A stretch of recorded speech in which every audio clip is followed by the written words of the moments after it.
I think there's a very good reason that you can't talk to dead people, and that's because they're dead. And it's unfortunate. We'd all like to believe in Santa and the Tooth Fairy and everything else. In the last episode, we heard it said that ghosts and Santa Claus are on the same path.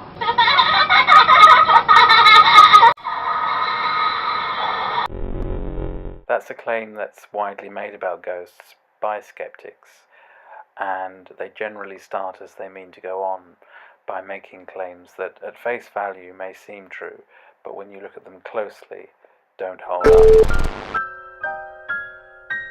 You know, it's often thought that a belief in ghosts is a remnant from an age of superstition when people believed all manner of things that aren't true. And what line of business, my friend? God's business. Witch finding.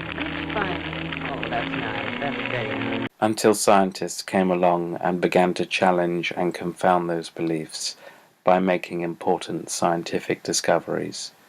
Scientists like Copernicus and Kepler. He lived in a time when the human spirit was fettered and the mind chained. People walked around like this.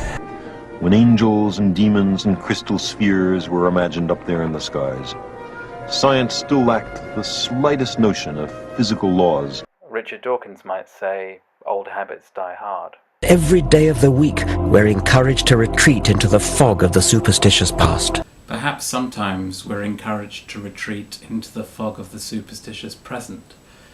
Allow me to quote from Richard Dawkins' book, Unweaving the Rainbow. Disturbed people recount their fantasies of ghosts and poltergeists. But instead of sending them off to a good psychiatrist, television producers eagerly sign them up and then hire actors to perform dramatic reconstructions of their delusions.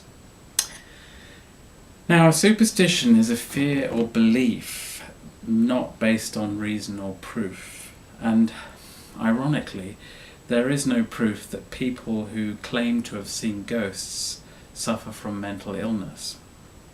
Some researchers have tried to establish a link because they assume that experiences of ghosts are hallucinations with a pathological basis, but their research is ongoing because they can't find a link. Which is really saying something, because in the field of psychiatry, perhaps more than in any other, one is permitted to make spurious links to things. After all, it wasn't very long ago that being gay was regarded as a mental aberration that could be cured by seeing a good psychiatrist. The fact is, ever since records began, the world has had skeptics and believers, and if we are biased in favour of the paranormal, we're also biased against it. It is common to hear the term rational explanation to mean a non-paranormal explanation for allegedly paranormal activity, as if a paranormal explanation is, by default, not rational, and ghosts are therefore untrue. Almost as if to reinforce these assumptions, programs or websites about ghosts are often accompanied by atmospheric, spooky music.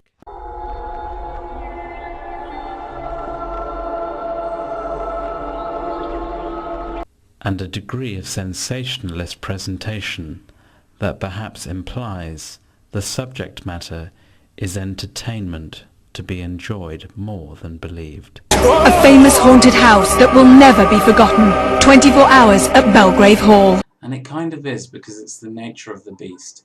If you go to an allegedly haunted location for a short time, the chances are nothing will happen. Or you'll get some low-level activity. Of course, you would expect this room to be cooler than the bathroom, so I expect a temperature change when I come into the room. That's fine. But I walked over here, and I just felt like a breeze, a cold breeze. I love these programs that what do they call it? Most haunted. Most haunted, or yeah, most haunted. More than once I've watched it, and people have said such ridiculous things as, I just felt the cool breeze. People that weren't looking for ghosts, but have the best chance of seeing them because they live or work in a haunted place, have experienced something more extreme than a cool breeze.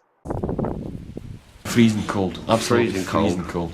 And the room was really cold by now. It was just like you could see your breath. The room went terribly cold, and we had this funny sensation of getting goosebumps all over. It was just like every hair on our body stood on end.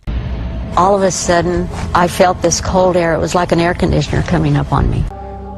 I came over with an immense sense of chill and cold. And it was freezing cold. The apartment was very, very cold. I was met by a rush of icy, cold air. The temperature in the actual room, in the pottery, was freezing. It was like walking into a winter's night. As soon as we walked in, it was like 15 or 20 degrees colder. It's very cold, and it always was in that area of the hotel. It was so cold that I began to shiver to the point where I could no longer continue videotaping. The bedroom was ice cold. Felt like a refrigerator. When I got to the spot, it was like crossing a line, and I felt as if I was walking into a fridge. I just suddenly went so cold I couldn't speak. I suddenly went very cold. As we turned the corner, you walked into what can only be described as opening a great big freezer door. Well, it's either a drop in temperature because you're in the middle of a field, a dank, dark prison made of flint. First of all, it was September, so it was very, very hot in Venice. But as soon as we walked in, it was like 15 or 20 degrees colder. And it was a very hot August night. I suddenly went very cold, and it was a warm night. Hot summer day, and came into Bamber to have a quickly chat what was going on the weekend.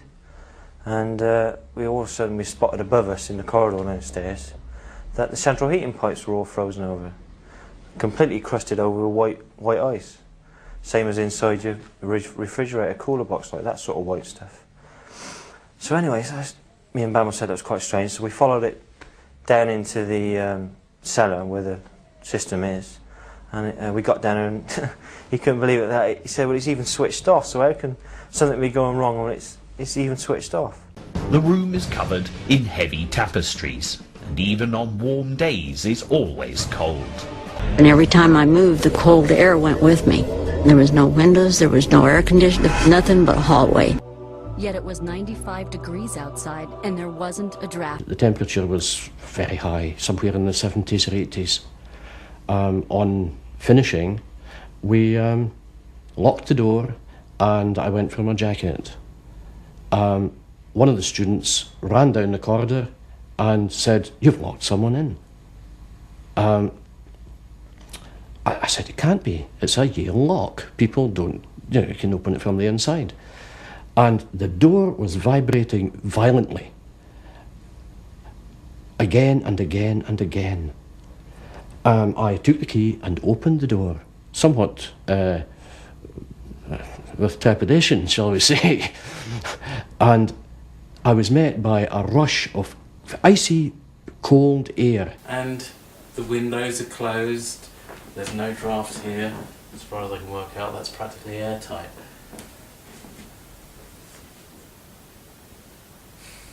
So where did it come from? You don't have like a wind inside a room. Whether it's a cool breeze or a freezing room, both defy commonly accepted notions of what is possible in a room that should be warm. The start, right down in the next to the station, the temperature was about 24, so we're a good 10 degrees lower up here than we were down there. I mean, that's pretty weird, because you would expect it to get warmer. During dinner, I felt this freezing cold draft on my ankles, but I mean really like somebody was blowing. Yeah, I felt a little bit scared. I had a bit of a feeling. Now, terror is a difficult word. I think what I felt in here was worse than terror, and I can assure you, your hair does stand on and you can actually feel it. You hear the expression of the hairs stands on the back of your neck. The hairs were sticking up straight on both arms, and I could feel it on my neck. The hairs on my arms would start to go up, and I had chills all over me. And I could feel all the hair at the back of my hair standing up.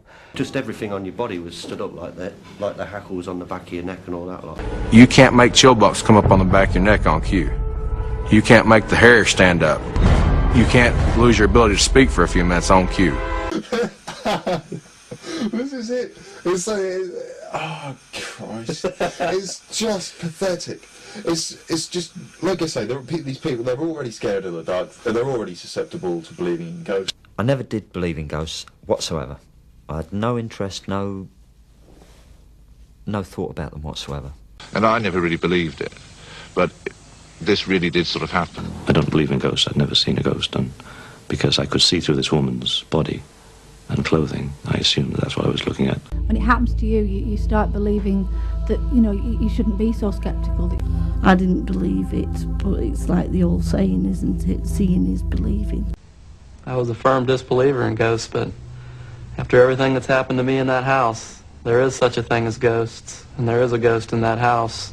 I don't really know what ghosts may be. All I can say is that I have had an experience here, and it has changed my thoughts and belief on the supernatural, or whatever you may call it. Being the skeptic that I am, it'll stay with me for the rest of my life as to why I can't come up with a logical explanation as to what happened. I'm not a believer in ghosts at all, but there's got to be some kind of answer to what that was. I never ever believed in ghosts. In fact, I used to scoff at people who did. I used to think that, you know, it's odd. I just can't understand it at all. No such thing.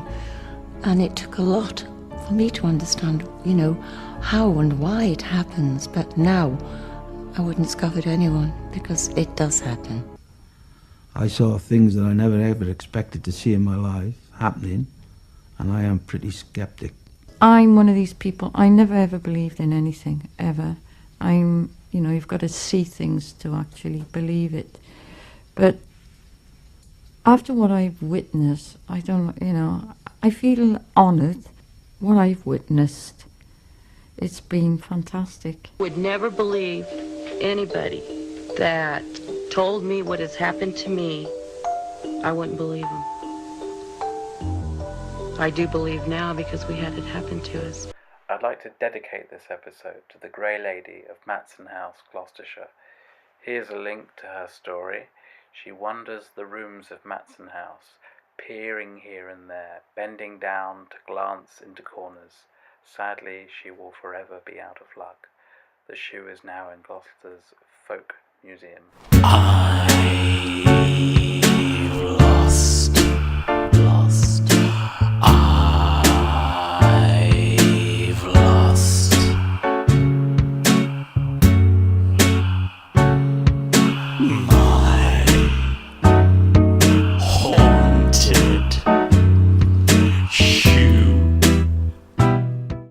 This is where it was here, and there's nothing now, it's gone.